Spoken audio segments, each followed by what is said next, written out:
During World War II, the United States military created a series of military codes in an effort to communicate secret information.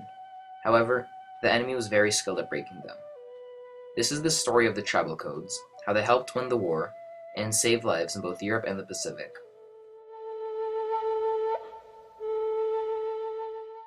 Tribal codes used American indigenous languages to create military terms from words based on nature and the world from which they came.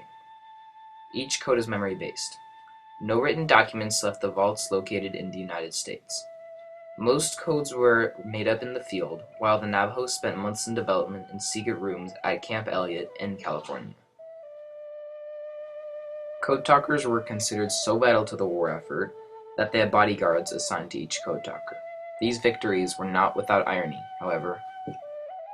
The saying was, kill the Indian to save the man. What they were trying to do was remove every trace of culture. They were forbidden to speak their language. Ironically, these languages saved the United States. United States policies for Indian people were unfair. Native Americans could not even vote.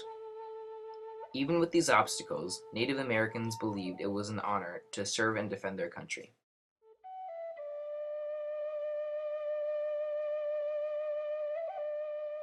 While the Navajo Code was the most developed, 16 other tribes served as code talkers, effectively communicating between lines without interception.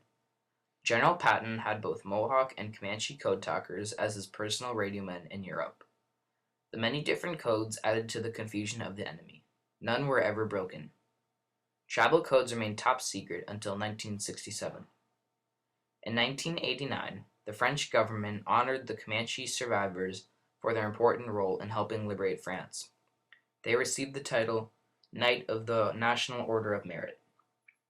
First and foremost, they were Army signalmen.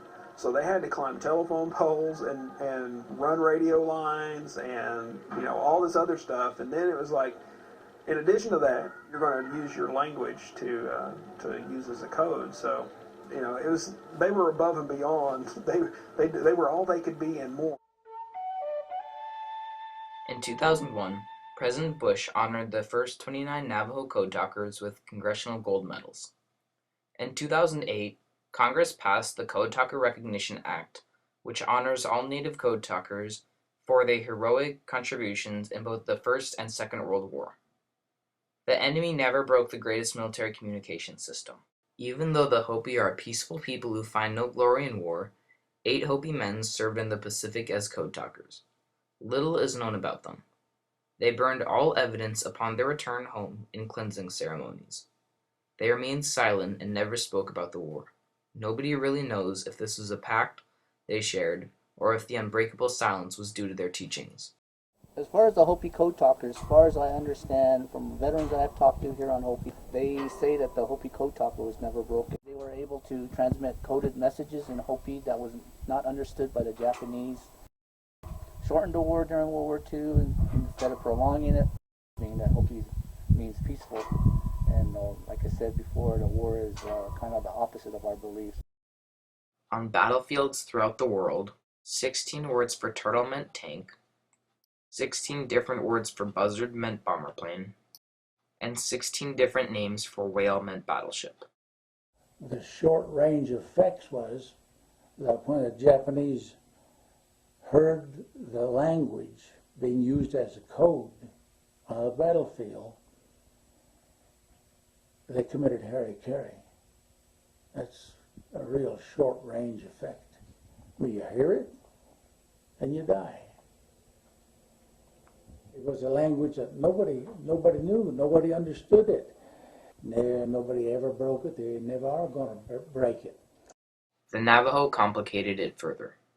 We used the English alphabet. For most of the alphabet, we used 2 Navajo words that became code words for that letter.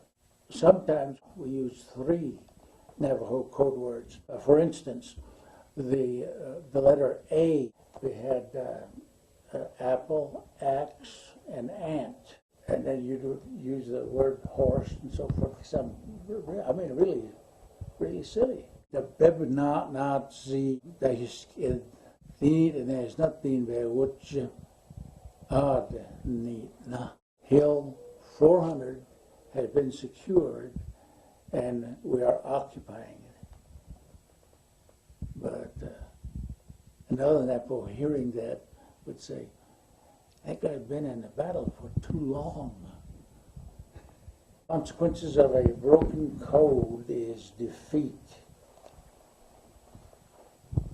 You be defeated because before the code was implemented, we were being defeated on a daily basis in the islands of the South Pacific. Short-term impact of Navajo Code was that the Japanese were losing face, and they didn't want that to happen.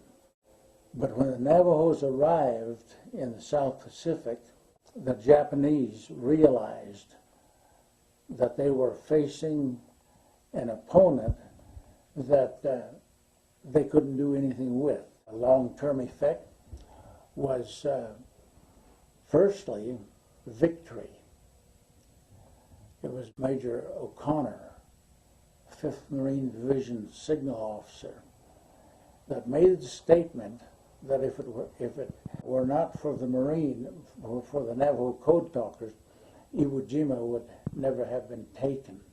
That was an immediate effect. And then as we speak about the long-term effect, we can keep going from the day that it was used on the battlefield to the day that Navajo Code Talkers returned to their homeland, were discharged, and began to pick up their lives again. The opportunity for education, the door had swung wide open, and the challenge, taking hold of this opportunity, became real and possible. And before that, we just didn't realize. But that was one of the long-range effects of the Navajo Code. But it didn't end there.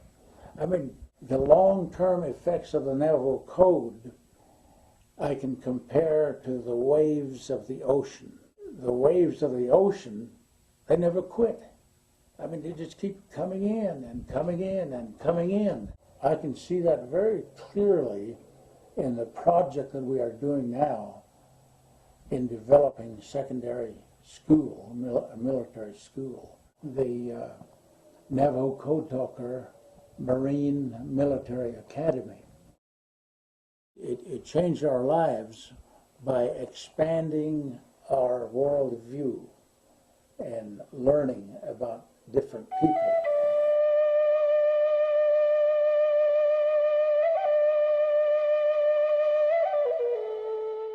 On Iwo Jima, we landed on February 19th,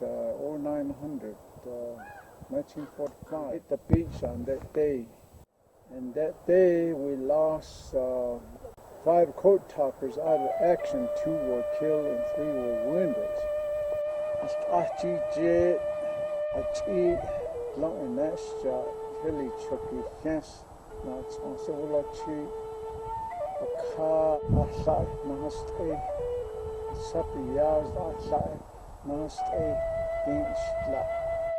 Over.